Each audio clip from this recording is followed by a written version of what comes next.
আপনার রেজাল্টটা কেমন, এটা হচ্ছে প্রথমে ওভারঅল কত, ওভারঅল আপনি কেমন পাইছেন, মনে করেন 3.9 পাইছেন ওভারঅল।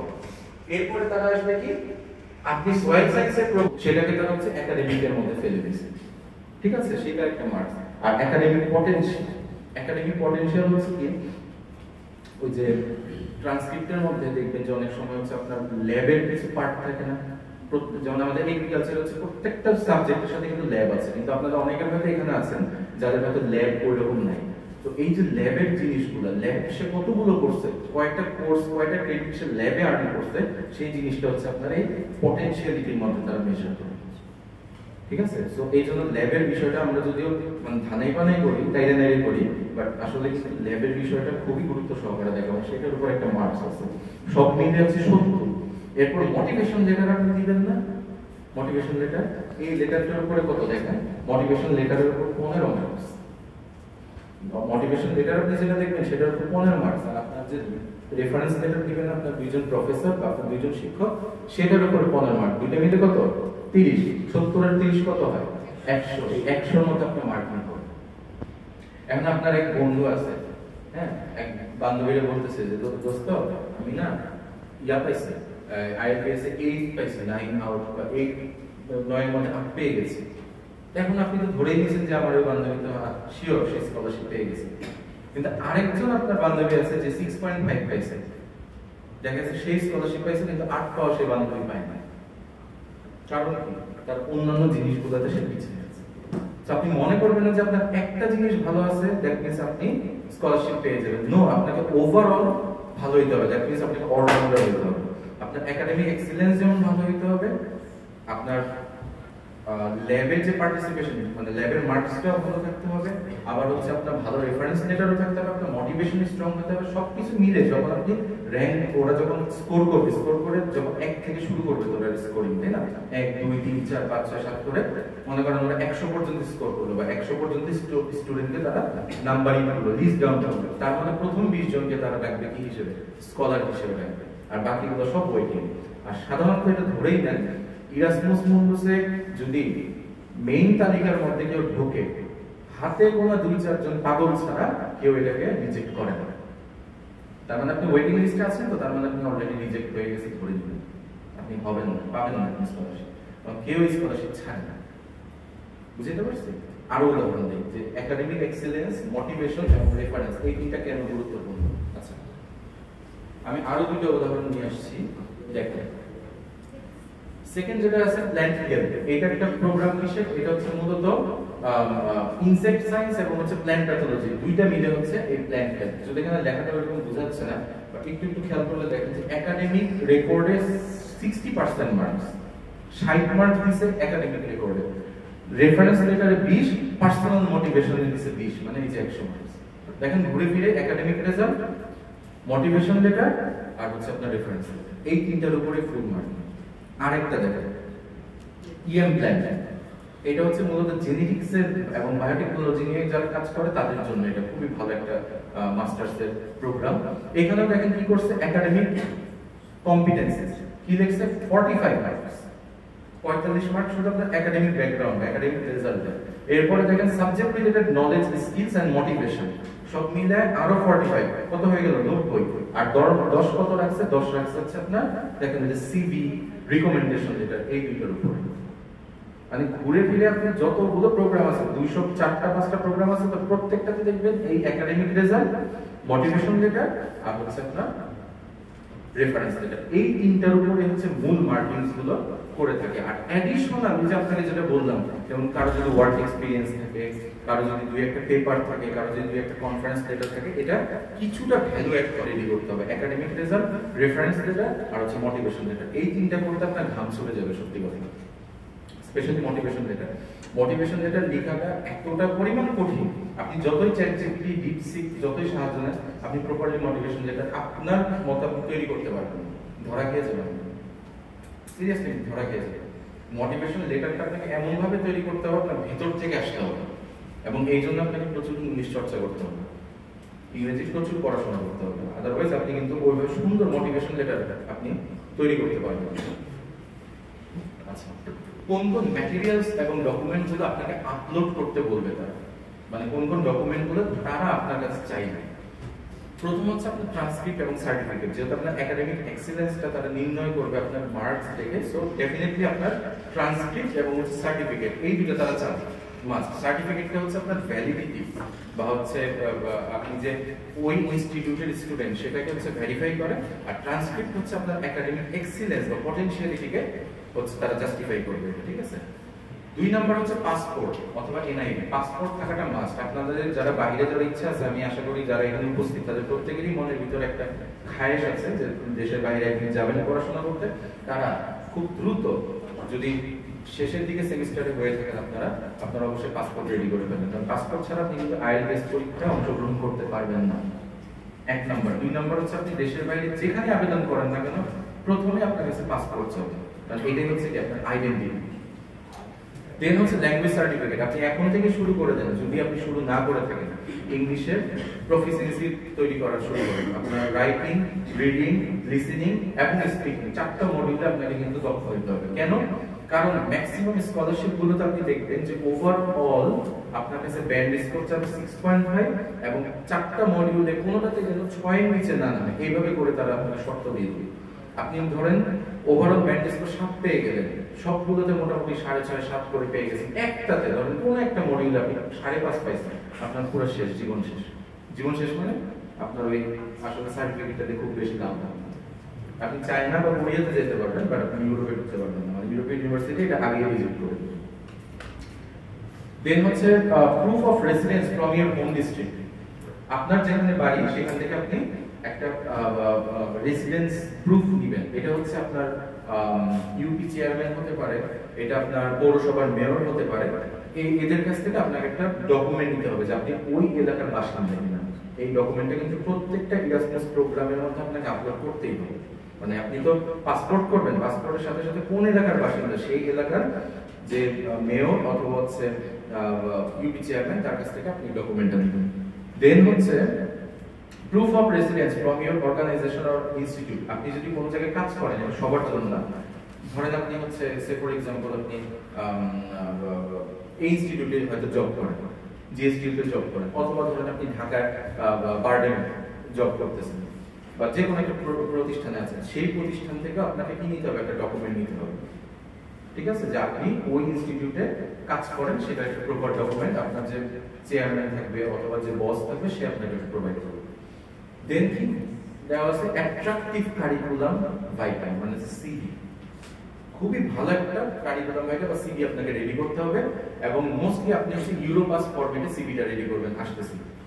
এরপর হচ্ছে রেফারেন্স লেটার, অলরেডি বলা হয়ে গেছে, রেফারেন্স 2 জনের কাছ থেকে নেবেন। কোন কোন প্রোগ্রামে 3 জনও চাই, কিন্তু মিনিমাম 2 জন থাকা লাগে, ঠিক আছে। এটার বিষয় ব্যাখ্যা করে আসতেছি। আর হচ্ছে certificates or documents of your achievements in single file. যদি আপনার দেখা গেছে যে আপনার কনফারেন্সের অনেকগুলো সার্টিফিকেট জমে গেছে, বা হচ্ছে আপনার ওয়ার্কশপের একটা সার্টিফিকেট আছে, তারপর আপনি ক্লাবের মেম্বার সেটার কোনো সার্টিফিকেট আছে, ঠিক আছে, তো এই সার্টিফিকেটগুলো আপনি সুন্দর করে একটা ফাইলে এনে আপনি আপলোড করতে পারেন, ঠিক আছে। বাট ধরে নেবেন না যে এটা কারণে আপনি স্কলারশিপ হবে, এটা আপনার ভ্যালু অ্যাড করবে, ঠিক আছে। কিন্তু মূল হচ্ছে 3টা, একাডেমিক রেজাল্ট, রেফারেন্স আর হচ্ছে মোটিভেশন। যেমন সিভির ব্যাপারে এখানে আমি ছবি দিয়ে দিয়েছি, দেখেন এটা হচ্ছে ইউরোপাস ফরম্যাটের সিভি। এই সিভিটা আপনি ওই যে লিংক যেটা দেওয়া আছে, লিংকে ঢুকলে আপনি সিভিটা নিজেই ক্রিয়েট করতে পারবেন, ঠিক আছে। ফরম্যাটটা জাস্ট একটা স্ক্রিনশট দিয়ে নিয়ে আসছে এখানে। তো এইখানে হচ্ছে একটা টেমপ্লেট দেওয়া আছে, আপনারা চাইলে এই টেমপ্লেটের মধ্যে নিজের ইনফরমেশনগুলো সুন্দর করে বসায় আপনার সিভি রেডি করতে পারবেন। কিন্তু অনেকে বলে যে আপনি সরাসরি এখানে ইনফরমেশন দিয়ে না, বরং আপনি এর কাছাকাছি নিজের জন্য একটা তৈরি করেন, তাহলে এখানে ভ্যালু অ্যাড করে। এটা মানে আমি এটা 100% শিওর কিনা আমি বলতে পারি, বাট অনেকে বলে যে সরাসরি আপনি এর মধ্যে বসায় দিলে অনেক বাইরের প্রফেসররা মনে করে যে জাস্ট এই টেমপ্লেট নামায় সে বসে বসে কাজ করে ফেলছে, আর সে আর কি পরিশ্রম করছে তার সিভি পেজে। এই জন্য অনেকে পরামর্শ দেয় আপনি এই টেমপ্লেটটাকে অনুসরণ করে এর কাছাকাছি নতুন আরেকটা জেনারেট করেন। এবং এখানে একটু হিজিবিজি মনে হচ্ছে, তাই না? আপনি এগুলোকে ডিলিট করে করে সুন্দর করে ফাঁকা করে খুব সুন্দরভাবে আপনার সিভিটা জেনারেট করবেন। তবে সিকোয়েন্সটা আপনি এইভাবে মেইনটেইন করবেন এবং সুন্দর করে একটা ছবি দিয়ে দিবেন। আর লিংক দেওয়া আছে, লিংকে গেলে আপনি হচ্ছে সমস্ত ইনস্ট্রাকশন গুলো পেয়ে যাবেন, এবং টেমপ্লেট আপনার অনেকগুলো ভাষায় ডাউনলোড করা যায়, যা কিন্তু আমরা ডাউনলোড করব ইংলিশে, ঠিক আছে। এরপরে আসলে সবচেয়ে গুরুত্বপূর্ণ পার্ট যেটা মোটিভেশন লেটার। অনেকে এটাকে স্টেটমেন্ট অফ পারপাস বলে, অনেকে এটাকে আপনার পার্সোনাল স্টেটমেন্টও বলে, অনেকে আবার লেটার অফ ইন্টেন্টও বলা হয়। যেটাই বলুক না কেন সবগুলোর অর্থ কিন্তু একই। এখন আপনি এখানে কোন বিষয়গুলোকে হাইলাইট করবেন, কোন বিষয় দেখেন আমি উল্লেখ করে দিয়েছি। আপনি কি, আপনি কে? আর আমি যদি বলে যে আমি একটা মানুষ, ভাই ঠিক আছে আপনি মানুষ, বাট আপনাকে ব্যাখ্যা করতে হবে কি ধরনের মানুষ, আপনার ভিতরে প্যাশনটা কি, আপনার ভিতরে মোটিভেশন কি, সেই জিনিসগুলো ব্যাখ্যা করতে হবে। ওয়্যার ইজ ইউর ইন্টারেস্ট, আপনার ইন্টারেস্টটা কোন জায়গায়, কোন অংশে গিয়ে কাজ করতে চান। আপনি যে প্রোগ্রামে অ্যাপ্লাই করছেন সেই প্রোগ্রামের তো অনেকগুলো হচ্ছে আপনার কোর্স ওয়ার্ক আছে। আপনাকে ভালো করে কিন্তু প্রোগ্রামের ভেতরে ঢুকে প্রত্যেকটা কোর্স ওয়ার্কে কি কি বিষয় আছে সেগুলো পড়তে হবে। ওইখান থেকে আপনি ক্যাচি ওয়ার্ডগুলোকে টেনে বের করে নিয়ে আসবেন। এগুলো হচ্ছে কিছু ট্রিক্স। আপনি ইরাসমাসে যখন অ্যাপ্লাই করবেন, not only Erasmus but also এই ধরনের যতগুলো ওপেন স্কলারশিপে আপনি অ্যাপ্লাই করবেন, আপনি ইউনিভার্সিটি কোর্স ওয়ার্কগুলোতে ঢুকে দেখবেন যে ওনারা কোন কোন কোর্স ওয়ার্কগুলো করায়, কোন কোন প্রফেসররা পড়ায়। সে প্রফেসরের নাম আপনি চাইলে মোটিভেশন উল্লেখ করতে পারেন যে ওই প্রফেসরের ওই পেপারটাতে আমি পড়েছিলাম যেটা আমার কাছে খুবই ভালো লাগছে, এবং এই পেপারটা আমি আমার অমুক একটা কাজের মধ্যে আমি ব্যবহার করছি। তো এই কাজটা দেখে আমি এতটা অভিভূত হয়েছি যে আমার মনে হয়েছে যে এই প্রফেসরের কাছে কাজ করতে পারলে আমি লাইফে অনেক কিছু শিখতে পারবো। দেখেন একটু ডিফারেন্ট অ্যাপ্রোচ কিন্তু। এখন আপনার অ্যাপ্রোচটা এরকম হতে পারতো যে তোমার ভার্সিটিটা ইটালি অনেক সুন্দর একটা দেশ, চারপাশ দিয়ে নদী আছে, খাল আছে, ওইখানে অনেক ভালো ভালো ছেলেমেয়েরা আছে, দেখতে ভালো সুন্দর। হ্যাঁ, আমার যাওয়াটা খুব ইচ্ছা, আমার খুব খায়াস, আমি ইউরোপ দেখবো, আমি ইউরোপের ইটালি এই সেই দেখবো। ভাই এগুলো তারা একটু করবেন, তারা আপনি জিনিসটা একটু ঘুরায় দেখেন যে আপনি অমুক পেপারটা পড়ছেন অমুক প্রফেসরের, ঠিক আছে, এবং সেই প্রফেসর আমি জানছি যে আপনার এই ইউনিভার্সিটি, সো আমি চাই আমি এই প্রফেসরের কাছে আমি পড়াশোনা করবো। দেখেন অ্যাপ্রোচ ঘুরে গেল, আপনার যে রিডার সে এটাতে খুশি হয়েছে বা সে বুঝবে যে না আপনার ভিতরে কিছু একটা আছে, আপনি চান আপনি পড়াশোনা করুন, ঠিক আছে। এই বিষয়টা খুবই গুরুত্বপূর্ণ। তারপরে হচ্ছে why have you chosen this masters degree, আপনি এই মাস্টার্স ডিগ্রিটা কেন চুজ করবেন, কি প্রয়োজন।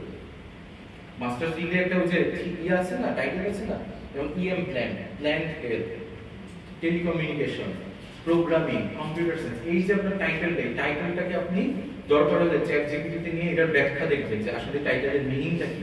দেন আপনি ব্যাখ্যা করবেন যে আপনি কেন এই মাস্টার্স ডিগ্রিটাতে যাইতেছেন, কেন এই মাস্টার্স ডিগ্রিটা পড়ে আপনার কি লাভ। দেন হচ্ছে দেখেন বলা আছে describe briefly the impact of this academic program on the development of your education or career, আপনার পড়াশোনা আপনার ক্যারিয়ারে এই মাস্টার্স প্রোগ্রামটা আপনাকে কিভাবে হেল্প করতে পারে এটা আপনাকে ব্যাখ্যা করতে হবে। দেন হচ্ছে how do you think participating in this master's degree will be life changing and discuss your motivation to study abroad, আপনি কেন বাইরে পড়তেছেন এবং এই মাস্টার্স প্রোগ্রামটা আপনার লাইফ চেঞ্জিং হইতে পারে এই বিষয়টা আপনি কিভাবে ব্যাখ্যা করবেন। এটা হচ্ছে আমি একটা জেনারিক কিছু কোশ্চেন এখানে আমি নিয়ে আসছি, এটা কিন্তু আপনার মতো আপনি আরো কিছু কোশ্চেনের আনসার দিতে পারেন, আরো সুন্দরভাবে ব্যাখ্যা করতে পারেন। নরমালি আপনি যদি এই কয়েকটা প্রশ্নে 5টা প্রশ্নের আনসার করেন মোটামুটি 1-1.5 পেজের খুব সুন্দর স্টেটমেন্ট অফ পারপাস আপনার রেডি হয়ে যাবে। কিন্তু এর জন্য আপনাকে মিনিমাম, আমি কি বললাম, মিনিমাম আপনাকে 30টা দিন আপনার পরিশ্রম করতে হবে। প্রত্যেকদিন নিয়ে পড়বেন, প্রত্যেকদিন পড়বেন, দেখবেন কাটাছেড়া চলছে। ইভেন আপনি সাবমিট করার পরে আপনার কাছে মনে হবে যে আরেকটু যদি ওইভাবে করে দিতাম। কারণ আপনার প্রতিদিন আপনি যখন এটা নিয়ে চিন্তা করবেন আপনার নতুন নতুন আইডিয়া জেনারেট হবে। এই জন্য মোটিভেশন যেটা নিয়ে অনেক সময় নিয়ে কাজ করতে হবে। এক রাতে মোটিভেশন যেটা তৈরি করবেন ইম্পসিবল, আপনি ধরে রাখেন আপনি স্কলারশিপ হবে না। ওকে, এখন মোটিভেশন লেটার আপনি কোন জিনিসটা রাখবেন কোনটা বাদ দিবেন, ডুজ এন্ড ডোন্টস, কোন কোন কাজগুলো করবেন। দেখেন সবুজগুলো হচ্ছে ডু, যেগুলো করবেন মানে হালাল যেগুলো। 1 নাম্বার কি, সেলফ কনফিডেন্স, আপনার আত্মবিশ্বাস থাকতে হবে। এখন আত্মবিশ্বাসটা আপনি ওইখানে গিয়ে দেখাতে পারবেন না, আপনার লিখনির মধ্যে ফুটায় তুলতে হবে আপনার সেলফ কনফিডেন্স। এরপরে হচ্ছে আপনার স্ট্রং থিমটা স্ট্রং হতে হবে, ঠিক আছে। যেমন আমরা অনেক সময় মুভি দেখি না, এখন মুভিতে আমরা কি বলি, যদি আমি নিজে মুভি দেখি না তারপরে বলতেছি আপনি একটা মুভি যখন দেখবেন, এক সময় দেখতাম সেই পার্সপেক্টিভে বলতেছি, এখন আপনি একটা মুভি দেখতেছেন খালি মারামারি হইতেই আছে। আপনার হয়তো ছোটবেলায় এসব ভালো লাগবে কিন্তু বড় হলে ভালো লাগবে না। বাট যখন আপনি একটা মুভিতে দেখবেন যে সেই মুভিতে একটা চমৎকার থিম আছে, যেমন থ্রিলার টাইপের যে মুভিগুলো আছে, দেখবেন শেষের দিকে গিয়ে আপনার হচ্ছে সবকিছু আনলক হয়, আপনার ভিতরে দেখবেন ভালো লাগে কাজ করে, কারণ তার থিমটাই এমনভাবে তৈরি হয়েছে। সো আপনার লেখার মধ্যে এমন ভাবে আপনি থিমটাকে সেট করবেন যে ওই রিডার পড়ে যেন তার কাছে মনে হয় শেষ হইলেও হইল না শেষ, মানে শেষ হয়ে গেছে তাও মনে আরো কিছু এখানে বাকি আছে, একটু কাব্যিক ভাব ফুটে দিতে হবে, বুঝতে পারছো? বাট তাই বলে আপনি ইমোশন আনা যাবে না, এটা পরে বলতেছি। আচ্ছা, একাডেমিক এন্ড ওয়ার্কিং এক্সপেরিয়েন্স এইগুলো আপনি উল্লেখ করবেন অবশ্যই। তবে একাডেমিক এক্সপেরিয়েন্স উল্লেখ করতে গিয়ে যেন এমন না হয় যে আপনি একেবারে ধরেন আপনার সিভিতে যা আছে, আপনি এত রেজাল্ট করছেন, অমুক কোর্স করছেন, এই থিসিস দিছেন, আপনি কিন্তু রিপিট করছেন, আপনি কিন্তু রিপিটেশন করতেছেন, এটা ভুলেও করা যাবে না, গুণাক্ষরে করা যাবে না। আপনার একাডেমিক বিষয়গুলোকে আপনি এমন ভাবে এক্সপ্লেইন করবেন যেটা সিভিতে নেই, পরে আসতেছে সেই বিষয়ে। তারপর হচ্ছে স্পেলিং এবং গ্রামার, এটা এখন খুব ইজি হয়ে গেছে। আগে যখন আমরা 2016-17 দিকে যখন আমরা আবেদন করি তখন এত অ্যাপস ট্যাপস কিছু ছিল না, তো আমরা নিজেরা বসে বসে গ্রামারগুলো চেক করতাম, ওয়ার্ড ফাইলে নিয়ে আমরা চেক করতাম বা নেটে নিয়ে হচ্ছে আমরা ক্রস চেক করে দেখতাম যে বানান ঠিক আছে কিনা। কিন্তু বর্তমানে গ্রামারলি নামে একটা সফটওয়্যার আছে, খুবই ভালো সফটওয়্যার, আর আপনি যদি ওইটা পেড নিতে পারেন তাহলে আরো বেটার হয়। আপনার প্রত্যেকটা ওয়ার্ড ইভেন সেন্টেন্স ভুল হচ্ছে কিনা সে সুন্দরভাবে সব কারেক্ট করে দিবে। ইভেন যদি আপনার প্রিমিয়াম ভার্সন হয় সফটওয়্যারে তাহলে সে সেন্টেন্সটা পর্যন্ত আপনার তৈরি করে দিবে, ঠিক আছে? গ্রামারলি খুবই চমৎকার, ইউজার ফ্রেন্ডলি এবং খুবই লাইট একটা সফটওয়্যার। এরপরে হচ্ছে স্পেন্ড লং আওয়ার্স, যে বললাম মানে হচ্ছে ঘন্টার পর ঘন্টা, দিনের পর দিন, মাসের পর মাস হচ্ছে আপনার মোটিভেশন নিয়ে বসে থাকতে হবে, লিখতে হবে, ঠিক আছে? চেক করতে হবে, ক্রস চেক করতে হবে, রিড এন্ড রিভাইজ, পড়বেন রিভাইজ করবেন, পড়বেন রিভাইজ করবেন, পড়বেন রিভাইজ করবেন। আরেকটা কাজ করবেন, সেটা কি আপনার মোটিভেশন লেটার যখন একটা মোটামুটি স্ট্রাকচার হয়ে গেল, এরপরে এটা আপনি মিনিমাম বলা হয় থাকে 2 জনকে দিয়ে আপনি প্রুফ রিড করেন। কাদেরকে দিবেন? নিশ্চয়ই আপনার ছোট ভাইকে দিবেন না, এটা দিবেন হচ্ছে কাকে? আপনার প্রফেসরকে আপনি দিতে পারেন, মানে আপনার একাডেমিক যে মেন্টর, যাকে আপনি মানে পছন্দ করেন এরকম একজন মেন্টরকে আপনি দিবেন, অথবা আপনার কোনো সিনিয়র বড় ভাই যে অলরেডি দেশের বাইরে পড়াশোনা করতেছে তাকে দিবেন, সেই জিনিসটা পড়ে দেখবে, সে আবার নতুন কিছু আইডিয়া আপনাকে দিবে, আপনি আবার সেগুলোকে ঠিক করবেন। এই জন্যই বলা হয় মোটিভেশন লেটার একেবারে শুরু থেকে হচ্ছে আপনার এটা নিয়ে কাজ করতে হবে। এটা 1-2 রাতে 1-2 সপ্তাহে কোনোদিন সম্ভব না। কোন কোন কাজগুলো করবেন না? নিজের কাহিনী লিখবেন না, মানে আছে না আমি ছোটবেলা থেকে মাঠে ঘুরতে খুব ভালোবাসি, ধান দেখে দেখে বড় হয়েছি তাই আমি এগ্রিকালচারিস্ট হতে চাই, ননসেন্স, টোটালি ননসেন্স। কিসের আপনি ধান দেখে দেখে বড় হয়েছেন? তারপর থেকে যে ডাক্তারও হয়েছে, তারপরে যে ইঞ্জিনিয়ারও হয়েছে, তারাও তো গ্রাম থেকে আসছে, তারা ধান দেখে এগ্রিকালচারিস্ট হতে চায় না কেন? তারা কেন ডাক্তার হয়েছে, তারা কেন ইঞ্জিনিয়ার হয়েছে? এগুলো বলবেন না, ঠিক আছে? আপনি নিজের কাহিনী ফুটায় তুলবেন অন্যভাবে। এগুলো নিয়ে আসলে বলতে গেলে একটা মানে মোটিভেশনের উপর একটা সেশন অ্যারেঞ্জ করতে হবে সত্যি কথা। এরপর হচ্ছে কপি ফ্রম সিভি, এই কাজটা করবেন না, সিভি থেকে কপি করবেন না, কোনো কিছু কপি করবেন না। তারপর হচ্ছে কপি ফ্রম আদার্স, অন্য কারো কাছ থেকে, যে বড় ভাই বা থাকে না, আমার আরেকটা খুব ক্লোজ বন্ধু যাকে আমি মামা বলে রেখে, যে মামা তোর ইয়াটা একটু দিস, মোটিভেশন লেটারটা দিস, আমি কিচ্ছু করবো না, জাস্ট হচ্ছে একটু এই করে দিন। এই কাজটা ভুলেও করবেন না, আপনি সাজেশন নিতে পারবেন বাট কপি করবেন না, ঠিক আছে? Make it too long or too short, খুব বেশি লম্বা করতে করতে 5 পাতা বানায় ফেলাইছেন আপনার মোটিভেশন লেটার, প্রফেসর দেখলে আগে এটা সরাবে, যে এটা সরাবো, আগে বাঁচা লাগবে, আগে এটা সরাবো, ঠিক আছে? না, এত বড় লিখবেন না, আপনি কতটুকু লিখবেন? 1 থেকে 1.5 পেজ সর্বোচ্চ, 300-350 ওয়ার্ড মোর দেন ইনাফ, খুব সুন্দরভাবে লেখা যায়, ঠিক আছে? মানে 1-1.5 পেজের মধ্যে আপনি আটায় নিয়ে আসবেন। তাই বলে একদম ওই ফন্টের নাম্বার আপনি 6-7 করে দিয়ে গিরি বানায় দিবেন, না, আপনি চোখে যেন দেখে পড়া যায় এরকম ফন্ট আপনি 11 রাখতে পারেন, স্পেসিং আপনি 1.5 দিতে পারেন, খুব সুন্দর মোটিভেশন লেটার 1.5 পেজে হয়েছে। আর হচ্ছে খুব বেশি ছোট করবেন না, যে 2 প্যারাগ্রাফে শেষ, এই কাজ করবেন না। দেন হচ্ছে use simple or complex sentence, খুব বেশি সিম্পল সেন্টেন্স ইউজ করবেন না, আবার খুব বেশি জটিলও করবেন না। অতিরিক্ত জটিল করতে গিয়ে আপনি এমন জিআরই সেন্টেন্স ইউজ করছেন, এখন ইউরোপিয়ান প্রফেসর সে তো ভালো ইংলিশ জানে না, সে আপনার এই লেটার থেকে কান্না শুরু করে, ভাই কি লিখছে সে তখন গুগল যে গুগল ট্রান্সলেটর থেকে ট্রান্সলেট করা শুরু করবে, সেই ট্রান্সলেট না করে সে কি করবে, আগে আপনাকে আসসালামু আলাইকুম বলে দেবে, এটা বাদ দাও, আপনি এই কাজ করবেন না। খুব বেশি কমপ্লেক্স সেন্টেন্স ইউজ করবেন না, খুব বেশি মেইন স্ট্রিম সেন্টেন্স ইউজ করবেন না, মানে খুব বেশি সস্তা আছে না কিছু এরকম ইউজ করবেন না। আপনি এমন ভাবে করবেন যেটা হচ্ছে কি আপনার একাডেমিক এক্সেলেন্স, আপনার যে ভাষার যে রুচি সেটা যেন আপনার প্রকাশ পায়, ইজি টু আন্ডারস্ট্যান্ড যেন। তারপর হচ্ছে right anything about religion or political belief, এটা কখনো ভুলেও লিখবেন না। আপনি যে ধর্মের হন, যে রাজনীতিতে বিশ্বাসী হন, আপনি এই ধরনের কোনো কথা ভুলেও উল্লেখ করবেন না। আর হচ্ছে ফাইনালাইজিং জাস্ট বিফোর ডেডলাইন, ঠিক আছে, যে একদম পরীক্ষার আগের রাতে একদম পড়ে আমি মানে কোরআনে হাফেজ হয়ে যাবো, এইটা খুব সম্ভব না।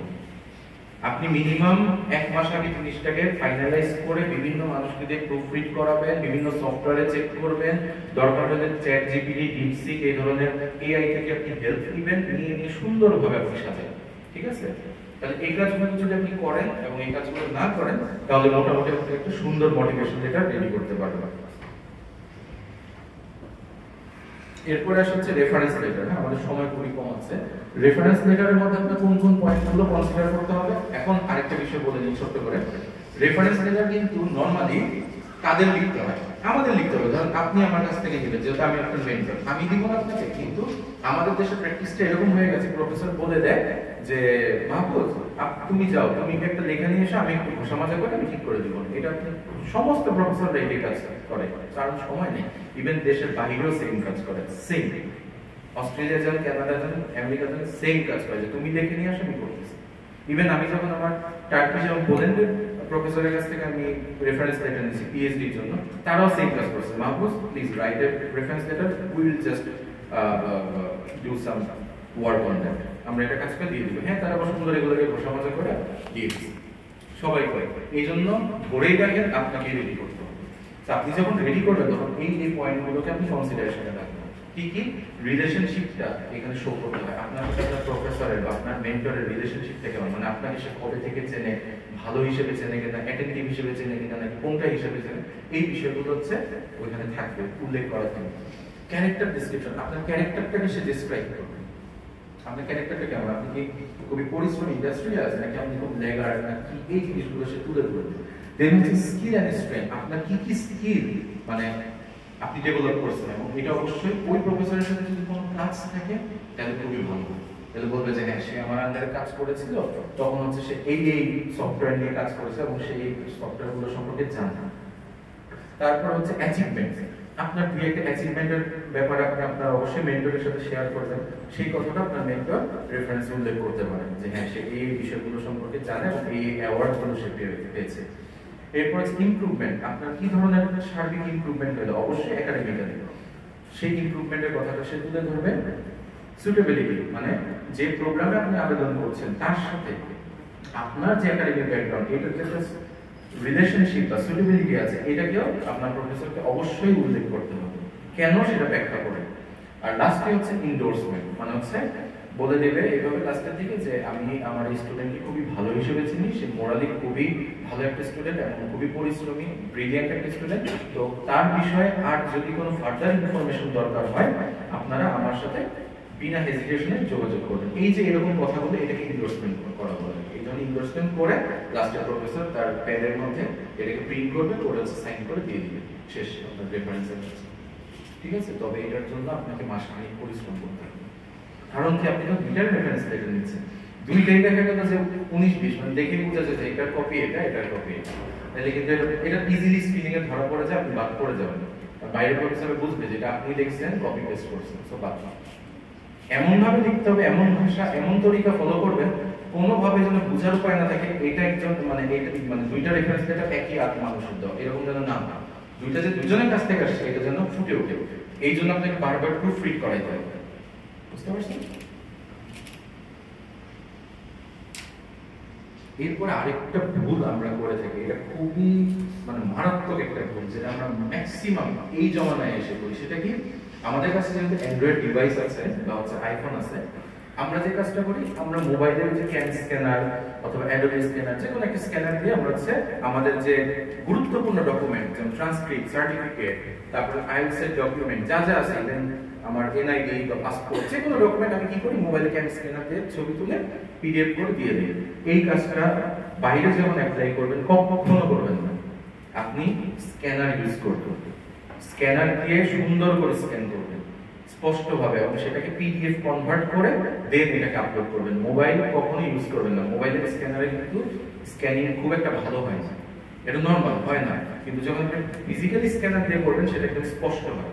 সো আপনি এই ভুলেও এই কাজটা করবেন না। আরেকটা বিষয় হচ্ছে, আপনি যে পিডিএফ গুলোকে রেডি করতেছেন, এই পিডিএফ গুলো কিন্তু আপনি সরাসরি আপলোড করতে পারবেন না, এগুলোকে সাইজে ছোট করে তারপরে ওদের সার্ভার আপলোড করতে হয়। এখন আপনি ক্যাম স্ক্যানারে যদি আপনি স্ক্যান করেন, এমনিতেই তো সেটা মনে করেন যে ফকির মিসকিন হয়ে আছে।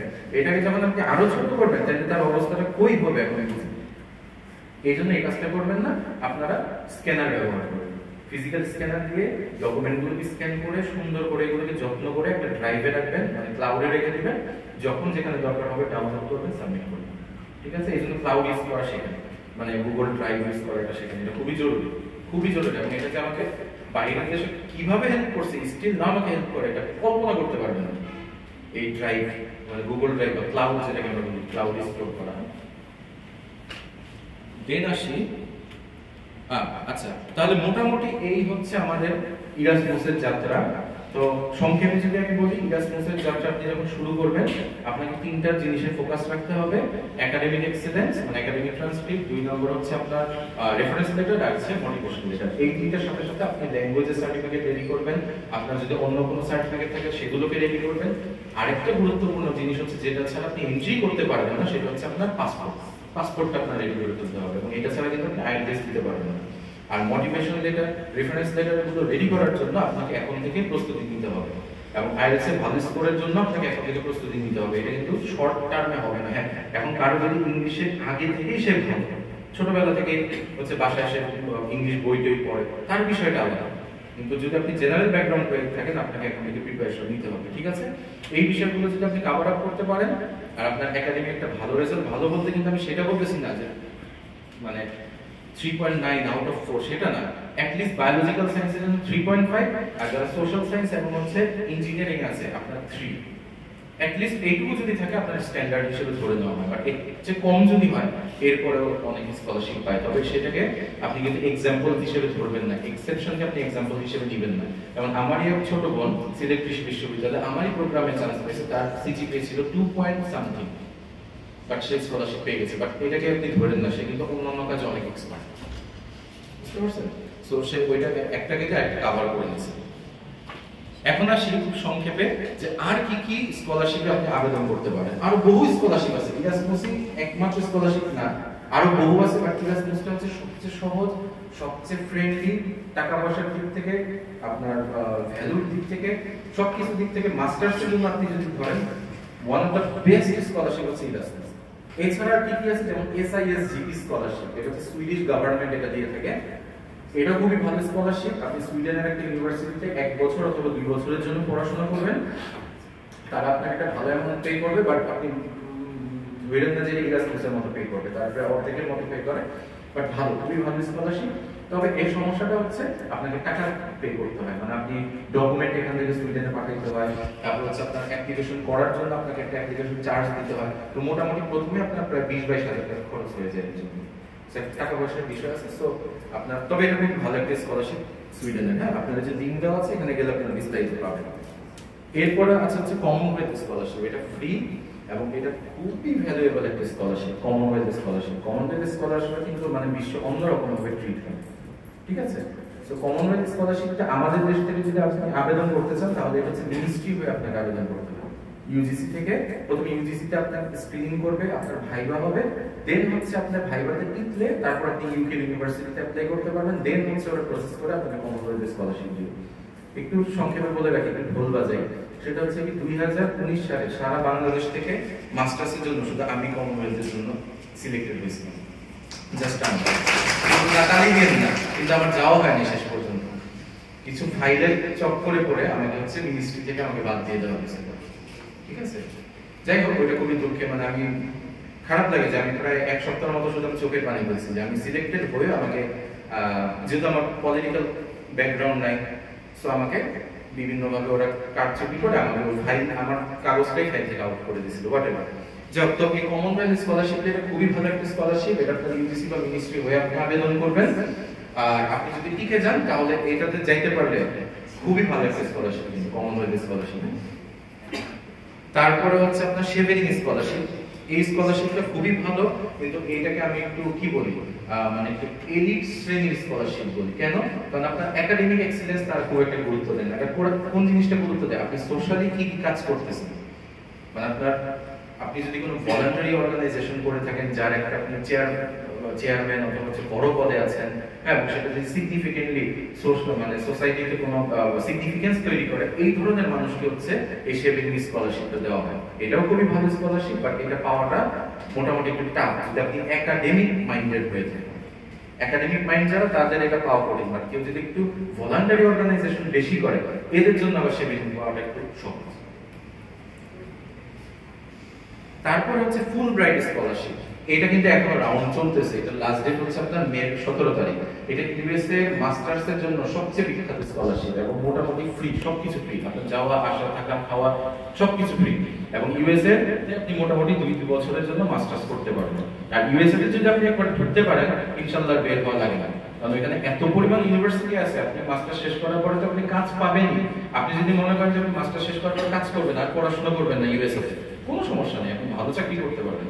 আর যদি মনে করেন যে আমি পিএইচডি করব, তাহলে আপনি পিএইচডি অফার পেয়ে যাবেন, কারণ এত ইউনিভার্সিটি আপনি খুব দ্রুত পেয়ে যাবেন, খুব বেশি সময় লাগে না। এটা রাউন্ড এখনো চলতেছে, এটা লাস্ট ডেট হচ্ছে মে 17 তারিখ।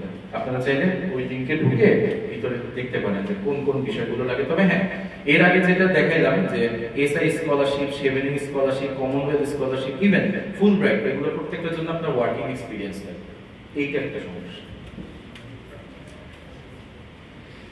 অস্ট্রেলিয়ান অ্যাওয়ার্ড, এটা খুবই ভ্যালুয়েবল স্কলারশিপ এবং মাস্টার্স এর জন্য খুবই বিখ্যাত একটা স্কলারশিপ। আর তবে এটা মোটামুটি 1 বছরের জন্য দেয় এবং মোস্টলি এটা হয় মাস্টার্স বাই কোর্স অথবা মাস্টার্স বাই রিসার্চ, ঠিক আছে। তো এটাও এখনো চলতেছে, মানে সেশন এখনো রানিং, এটা 2 দিন পরে এটা ক্লোজ হয়ে যাবে। তো আপনারা চাইলে লিংকে ঢুকে দেখতে পারেন। আর অস্ট্রেলিয়াতে কিন্তু মানে স্কলারশিপ পাওয়াটা একটু কঠিন, কারণ ওদের হাতে কোনো কয়েকটা ইউনিভার্সিটি আছে এবং ওরা যেহেতু মেইনলি রিসার্চ ফোকাস, সো আপনাকে পেপার পাবলিকেশনে ভালো হতে হবে। মানে এক একটার জন্য এক এক রকম ক্রাইটেরিয়া, যেমন ইরাসমাসের জন্য একাডেমিক এক্সেলেন্স, মোটিভেশন, রেফারেন্স, এই তিনটা হইলে আপনি বেশ ভালো একটা ফাইট দিতে পারবেন। আবার ইউএস এর জন্য হচ্ছে কি লাগে, ইউএস এর জন্য আপনার মোটামুটি এগুলো লাগে, সাথে হচ্ছে আপনার দুই একটা পেপার থাকে ভালো, কিন্তু আপনার রেজাল্ট খুবই ভালো আছে, আপনার মোটিভেশন ভালো, আপনার সব ভালো, কিন্তু আপনার পেপার পাবলিকেশন মনে করেন Q1 Q2 জার্নালে কোনো পেপার নেই, আপনি অস্ট্রেলিয়াতে জীবন স্কলারশিপ পাবেন। অস্ট্রেলিয়াতে পাওয়ার মূল শর্ত হচ্ছে আপনাকে ভালো পেপার থাকা লাগবে অথবা খুবই স্ট্রং থিসিস থাকতে হবে। এরপরে আসলে হচ্ছে নাফিক স্কলারশিপ বা অরেঞ্জ নলেজ প্রোগ্রাম বলে, এটা নেদারল্যান্ড সরকারের একটা স্পেশাল টাইপ অফ স্কলারশিপ। এটা হচ্ছে 1 বছরের জন্য দেয়, 2 বছরের জন্য দেয় স্কলারশিপটা, আর এটা হচ্ছে বছর প্রায় 2-3 বার করে সার্কুলার হয়। খুবই ভালো একটা স্কলারশিপ, তবে এটার অ্যামাউন্টটা একটু কম, ঠিক আছে, নেদারল্যান্ডের হিসেবে এখানে অ্যামাউন্টটা কম দেওয়া হয়, বাট এটা ভালো একটা স্কলারশিপ। আর এটার জন্য আপনার হচ্ছে ওয়ার্কিং এক্সপিরিয়েন্স লাগবে অ্যাটলিস্ট 2 বছর। এরপরে আসে হচ্ছে মেক্স স্কলারশিপ, এশিয়ার দিকে যদি আসি, জাপানের মেক্স বা মনোমোশন স্কলারশিপ, এটা খুবই বিখ্যাত একটা স্কলারশিপ এবং এর আন্ডারে আপনি মাস্টার্স, তবে মেইনলি পিএইচডি করে এটা, মানে এটার আন্ডারে তো কিছু মাস্টার্স আপনি মানে করতে পারেন বা ওরা কিছু ফান্ড দেয় মাস্টার্সের জন্য, হ্যাঁ। তবে এটার জন্য আপনাকে প্রফেশনাল এক্সপিরিয়েন্স থাকতে হবে, কাজের অভিজ্ঞতা থাকতে হয়।